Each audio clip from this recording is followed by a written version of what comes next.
On the 29th of August 2022, in Guwahati, Assam, a 32-year-old woman named Vandana Kalita walked into Nunnmati police station to file a missing report.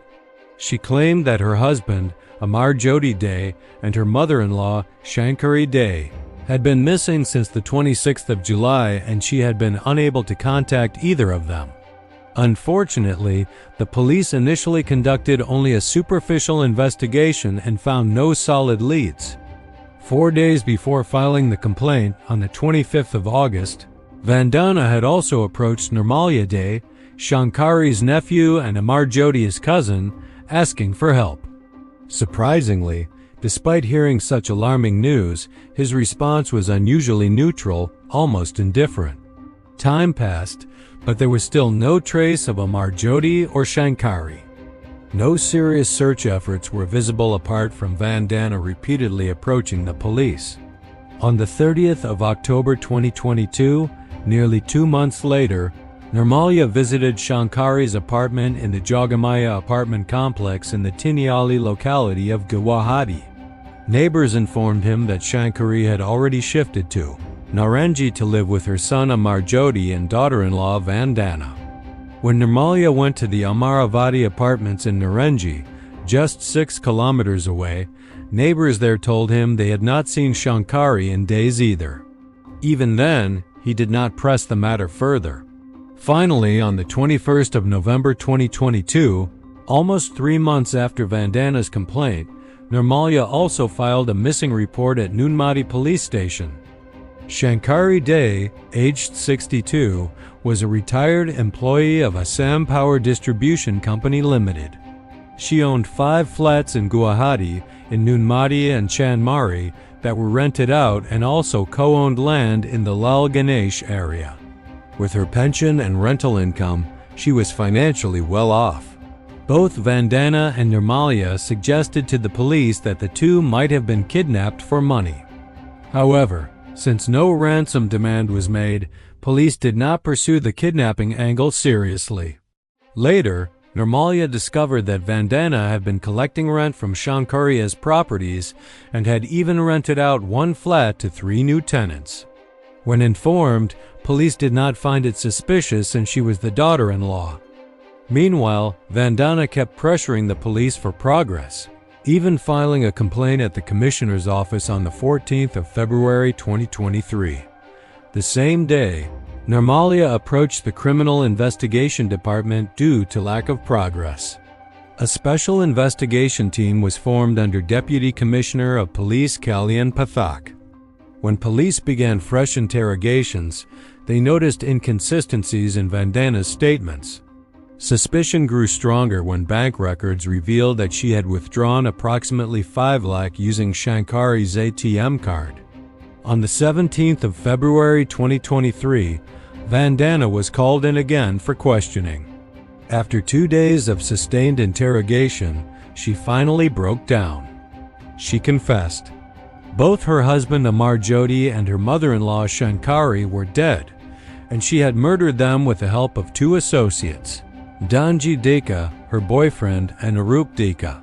On the 26th of July 2022, Vandana and her 2 accomplices went to Shankari's flat in Tiniali. Shankari was alone, sitting on the sofa watching TV. Taking advantage of the moment, Vandana pressed a pillow over her face from behind while Arup held her legs. They suffocated her to death, but the brutality did not stop there. After killing her, Vandana placed a rolling pin behind Shankari's neck and, using a machete, severed her head from her body. The body was cut into 3 pieces and packed into plastic bags.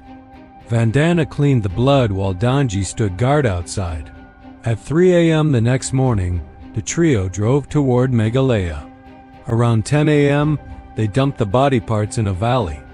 The head, 1 hand, the machete, and the rolling pin were disposed of separately to avoid detection. 22 days later, on the 17th of August 2022, Vandana killed her husband in their Amaravati apartment flat.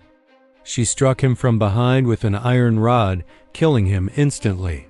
His body was cut into 5 pieces and wrapped in plastic sheets. The next morning, they drove toward the India-Bangladesh border and dumped the remains in a forest area. Following Vandana's confession on the 19th of February 2023, police arrested Danji from Tinsukia and Aruk from Kanapara. Both confessed. Police recovered body parts from Nongpho village in Meghalaya and from a forest area where Amarjyoti's remains were found. The murder weapon and the Hyundai accent car used for disposal were seized. Blood-stained clothes and the pillow used in the murder were recovered from behind the apartment building. Initially, Vandana claimed that Amarjyoti was abusive, addicted to drugs, and involved with multiple women. However, investigation revealed another story. Neighbors had seen Danji visiting her frequently. Sources suggested that Vandana was in a relationship with him. When Amarjyoti found out, arguments escalated toward divorce. But divorce would mean losing access to the family's properties and rental income. So Vandana decided to eliminate both obstacles, her husband and her mother-in-law. Arup reportedly agreed to assist for 2 lakh as he needed money for his wedding. Danji hoped to share in the property and wealth. Shockingly, months after committing the murders, Vandana organized a Satyanarayan Puja in the same house and even invited her parents. She remained active on social media, posting inspirational content. A 1,600-page charge sheet was filed on the 12th of May 2023. However, due to procedural delays and incomplete forensic reports, the accused applied for default bail. On the 11th of October 2023, Arup was granted bail. On the 10th of November 2023, Vandana and Danji were also released on bail under specific conditions. The trial is still ongoing.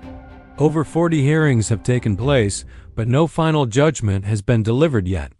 This case exposes not only brutal greed and betrayal, but also investigative lapses. Nearly 5 months passed between the first missing complaint and the arrests. Had the investigation been thorough from the beginning, the truth might have surfaced much earlier. Sometimes, it is not strangers but the people closest to us whose intentions change over time.